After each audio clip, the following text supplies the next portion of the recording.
Here we go. Welcome this afternoon to the Mayor's Budget Hearing for the Human Relations Commission.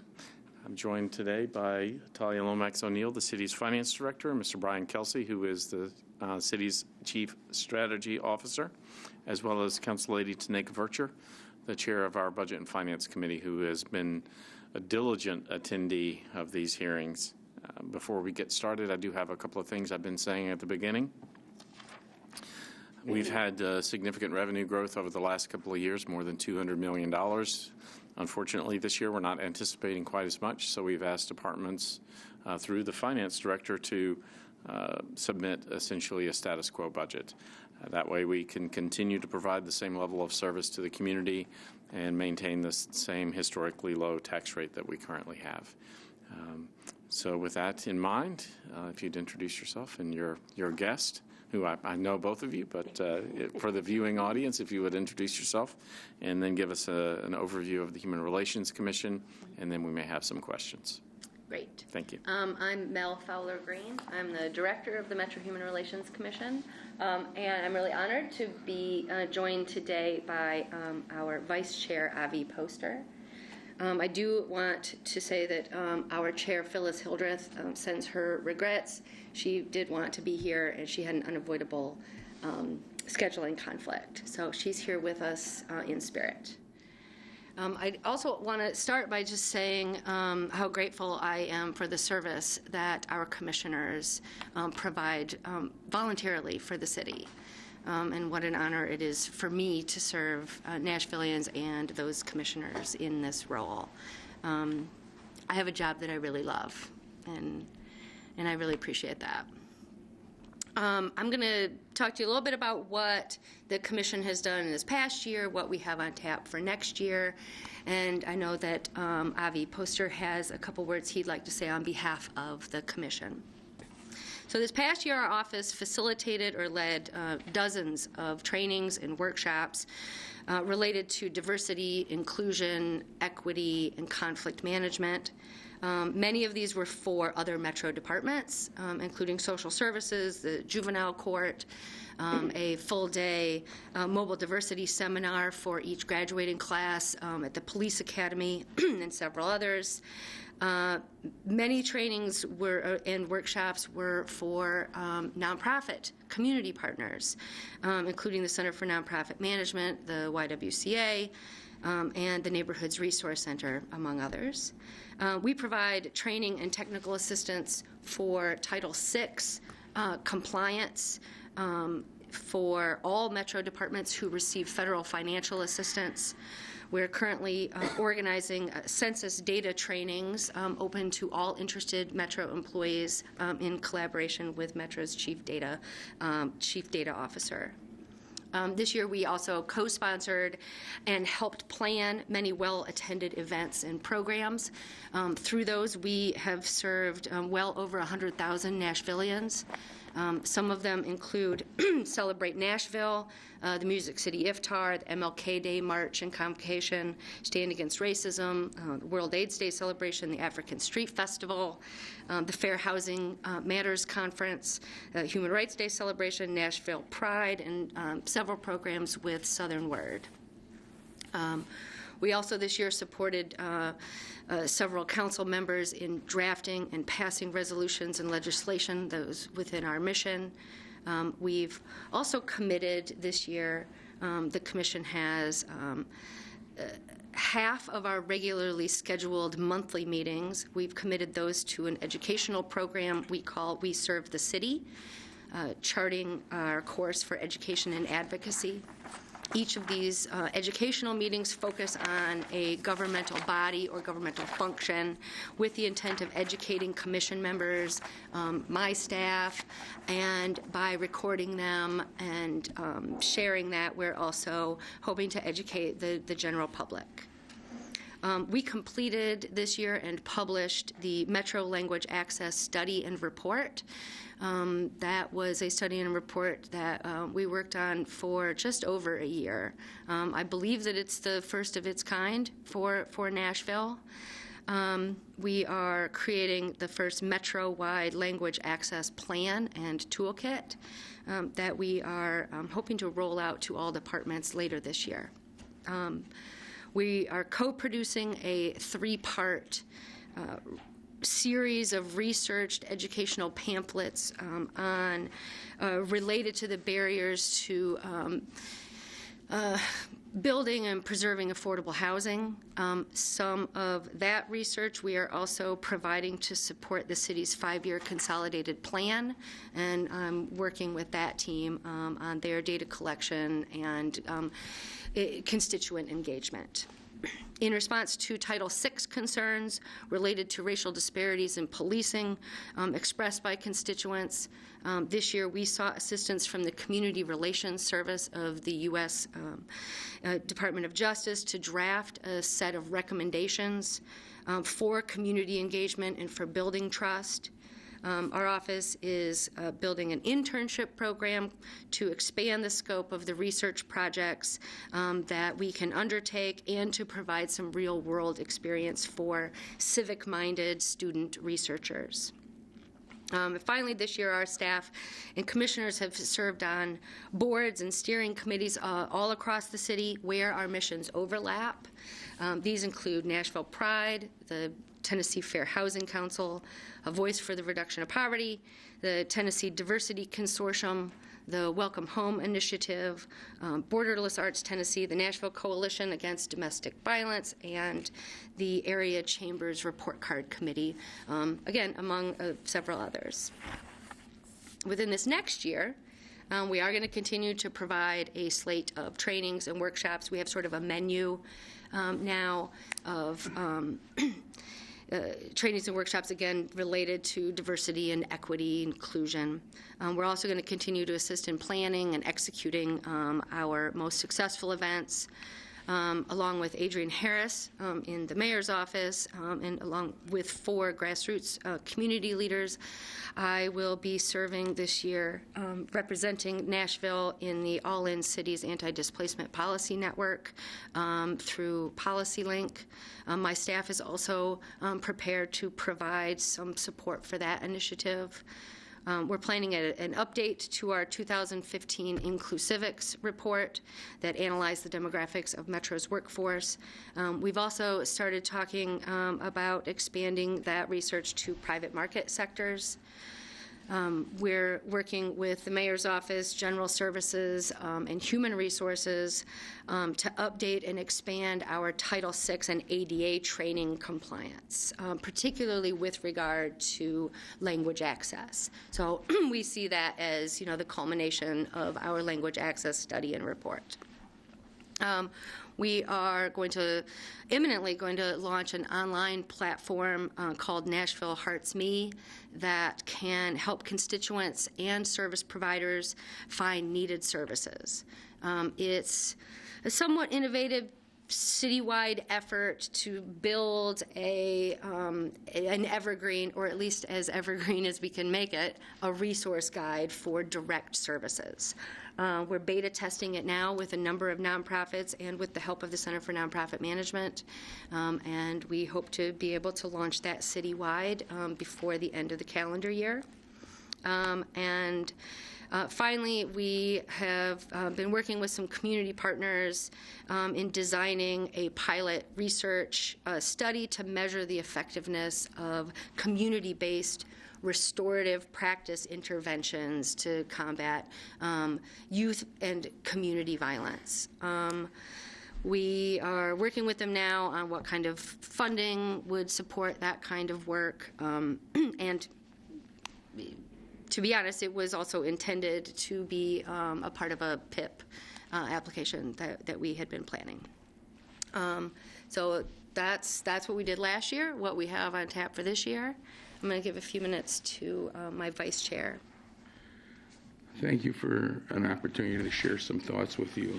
I took some time to gather my thoughts because this is so vitally important to both me and my fellow commissioners, and I sit here before you representing each of them. My role today is simply to attest personally to what Mel has shared with you as our portfolio, and to let you know as a citizen and as a commissioner that I stand proud not only to serve this commission, I stand proud of the work we've done, especially since we had the fortune to land Mel as our executive. I need not tell you that any adjustments to a budget of a department as small as ours has great impact. We have difficulty absorbing what larger departments might be able to. And I'm here just to also tell you I think we're the best bargain around. For what you spend and what we deliver, you're getting quite a return. I believe you know me as someone who has sat at a variety of tables. I can honestly tell you that my work in the last 8 years as a commissioner, and sadly I only have one more left, has been my most gratifying because I've seen how deep and broad our work has gone, and I recognize how much potential we have for doing even more. During the 7 years I've served as a commissioner, I've witnessed our maturation. As a commission and as a body that's respected by our citizens. We have become the voice for inclusion, equity, fairness, and access. We're champions of those who have the least. Citizens who do not know where else to turn to call on us. It's difficult to call on a large city government. We're an easy place to come to. We are welcome to and enjoy sitting at a large number of community tables, and we're invited to more tables almost on a continual basis. They respect Mel, they respect our work, they want our presence. We are the city government's representative in a variety of corners in this city. In recent years, no small part of her work, our plate has grown fuller when people recognize they have a jewel and a resource and someone who will come to bat and help them. They reach out even more. The quantity of our work has increased. The quality of our work is so much more advanced than it was when I first joined. Our reach and presence is just significant. What I'm most proud of is that we deliver a reasoned voice. We represent the city with great fidelity, but we also listen with open ears to those who have no one else to talk to. We broker conversations, and we do it fairly. Budgets are fiscal statements, no question. I recognize the position the city is currently in, but a budget is also a moral statement. Supporting our Human Relations Commission is a communal message that the issues that we're called on as a commission to address are equally as important to everyone else in city government, deserve and need to be addressed for just a small investment. Our commission delivers great return, has great value, while I guess I really do understand positions of dollars. I also know that any adjustments will limit our ability to do what we've been doing. More important, as a commissioner, to encourage Mel and her staff to do even more than what we're doing. So I'm just here to attest to our work and to let you know that from a broad perspective, I value the work of this commission as great as I value anyone working in the field of justice in our community. You have any questions, Tanya? No, I think you have, we appreciate everything that you do, Mel. You know, you have always been a partner with our department, and you have submitted just a modest increase for rent, and it is very, very tiny. So I'm good, you know. And I agree with your commissioner that you're doing a fine job. No questions? I have a couple of questions. So, Sure. First off, are there term limits for? Yes. For I'm sorry, and I got a little bit weepy because I've had the really great pleasure of Working with Abby, and yeah, you know, there is a term limit. I will say that Why is after that? a year off, a commissioner can be reappointed. Why is there term limits? Why are there term limits? Is that just part of the, it's not a charter provision, it's. It is. It's part in of the the charter. It is. Is that right? It is. Commissioners they serve for 3 years at the pleasure of the mayor, and can be reappointed for a second 3-year term, and then they're termed out, can be reappointed after another year. That's in the Metro Charter. It sure is. Wow. And the Human Relations Commission is this its like 50th year, or is it even older than that? It's a little older I think than. it's a, Well, I think it depends on where you start counting from. Okay. There was a period when the city sadly did not have the benefit of a Metro Human Relations Commission. And then in the early to mid 90s, we were recommissioned. Okay. And the PIP that you did not submit, what other agencies or departments was that going to include? Well, we were working with, in most close collaboration with a community partner through Gideon's Army and some other restorative practice, restorative justice organizations. I know that public health is very interested, too, in models of community-based violence interruption. I think that there's a real opportunity to bring all of those folks to the table and find models that can disrupt violence.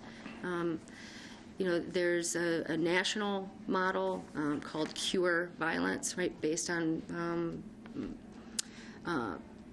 public health models. And I think that Nashville is ready to try this, to pilot it. And I think that there are both people within Metro and in our community. If we can bring them all to the same table, I think we could build it.